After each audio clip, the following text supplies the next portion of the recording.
Halo, Assalamualaikum anak-anak kelas 6 yang hebat-hebat. Jumpa kembali bersama Bu Maya. Bagaimana kabarnya hari ini? Tetap semangat dong ya. Dan jangan lupa bahagia.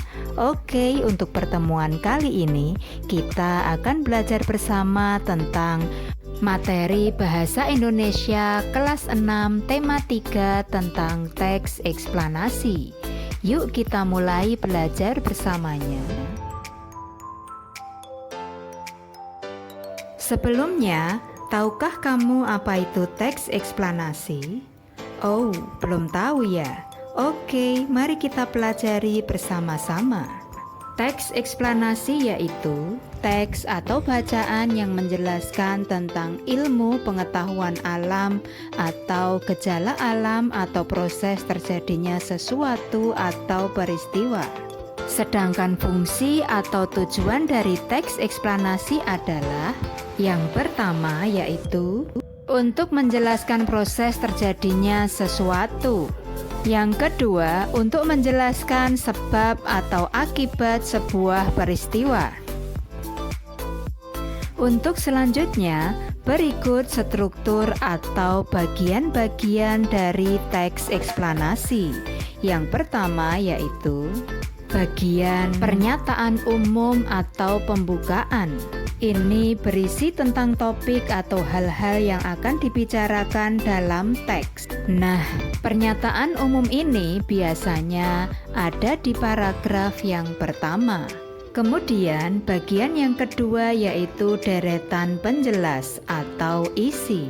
Ini berisi tentang penjelasan suatu proses atau tahapan atau urutan terjadinya sesuatu.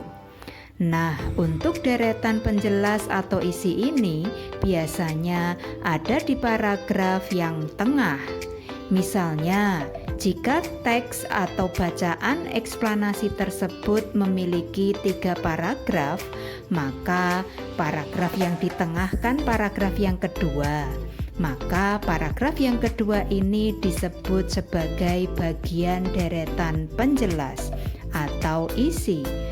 Namun, jika teks atau bacaan eksplanasi tersebut memiliki 4 paragraf, maka paragraf yang di tengah itu kan paragraf kedua dan ketiga. Maka paragraf yang kedua dan ketiga ini disebut sebagai deretan penjelas atau isi. Kemudian bagian teks eksplanasi yang ketiga yaitu penutup atau kesimpulan. Ini berisi tentang kesimpulan teks dan interpretasi atau pendapat penulis tentang topik yang sedang dibicarakan. Nah, untuk penutup atau kesimpulan ini biasanya ada di akhir paragraf. Jadi, dalam teks eksplanasi itu biasanya paragraf yang pertama disebut sebagai bagian pernyataan umum atau pembukaan, sedangkan paragraf yang di tengah disebut sebagai deret penjelas atau isi, dan paragraf yang terakhir disebut dengan penutup atau kesimpulan.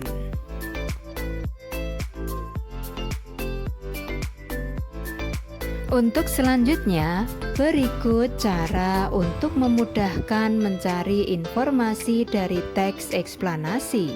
Caranya yaitu, carilah jawaban dari pertanyaan apa, siapa, kapan, di mana, mengapa, dan bagaimana. Nah, untuk selanjutnya, mari kita berlatih untuk menentukan bagian teks eksplanasi yang bernama pernyataan umum atau topik masalah, kemudian deret penjelas atau isi, dan yang terakhir menentukan kesimpulan. Kalian bisa melihat di buku paket kalian halaman 32. Pada halaman tersebut terdapat teks eksplanasi yang berjudul Thomas Alva Edison, Sang Penemu Bola Lampu Pijar. Nah, langkah yang pertama kalian harus menghitung dulu ada berapa paragraf pada teks eksplanasi tersebut.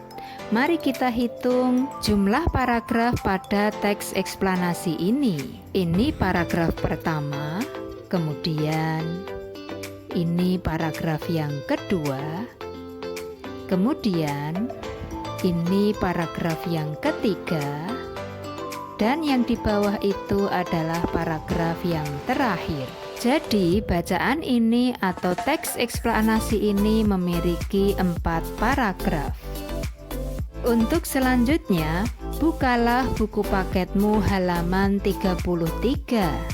Di situ kalian diminta untuk menentukan topik masalah, deret penjelas, dan kesimpulan dari bacaan tersebut. Nah, mari kita cari bersama-sama. Caranya yang pertama, lihat pada paragraf yang pertama untuk menentukan topik masalah atau pernyataan umum atau pembukaan. Nah, di sini kita dibantu dengan kata tanya apa. Apa yang dibahas pada teks di atas? Mari kita cari tahu jawabannya bersama-sama. Coba amati dan bacalah pada paragraf yang pertama.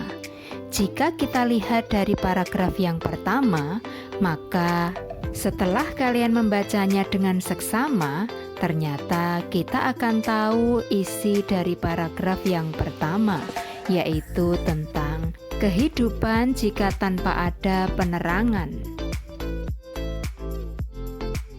Kemudian kita tuliskan hasilnya di sini.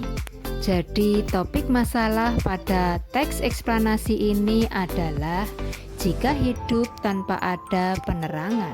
Kemudian untuk menentukan deret penjelasnya, kalian bisa melihat paragraf berikutnya, yaitu paragraf yang kedua. Kali ini kita dibantu dengan kata tanya siapa? Siapakah Thomas Alva Edison? Mari kita cari tahu jawabannya pada paragraf yang kedua. Nah, jika kita lihat dan kita baca paragraf yang kedua ini, ternyata isinya semua tentang Thomas Alva Edison. Sehingga kita tinggal menyalin paragraf kedua ini pada lembar jawaban, atau kita ringkas, atau kita tulis yang penting-penting saja. Kemudian kita tuliskan jawabannya di sini. Untuk selanjutnya, mencari deret penjelas yang berikutnya, yaitu yang berada pada paragraf yang ketiga. Kali ini kita dibantu dengan kata tanya bagaimana. Pertanyaannya yaitu, bagaimana Thomas Alva Edison menemukan bola lampu pijar? Mari kita cari tahu jawabannya. Jika kita amati dan kita baca paragraf yang ketiga, maka isinya tentang semua cara yang dilakukan oleh Thomas Alva Edison dalam menemukan bola lampu pijar. Maka tinggal kita salin di sini, atau kita pilih yang penting-penting saja, kemudian kita tuliskan jawabannya di sini.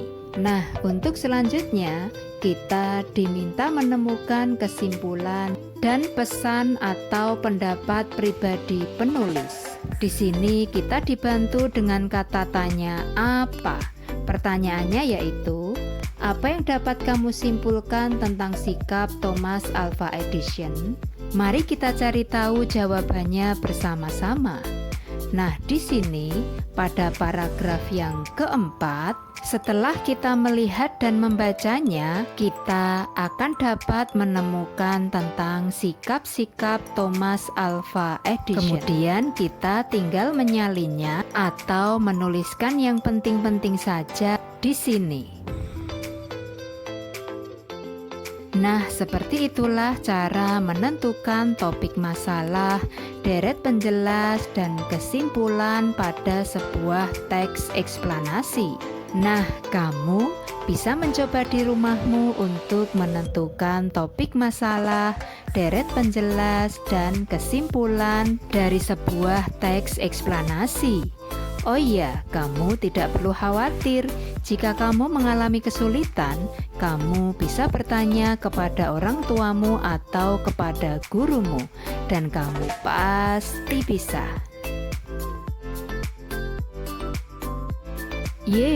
Alhamdulillah hari ini kita telah selesai belajar bersama tentang teks eksplanasi.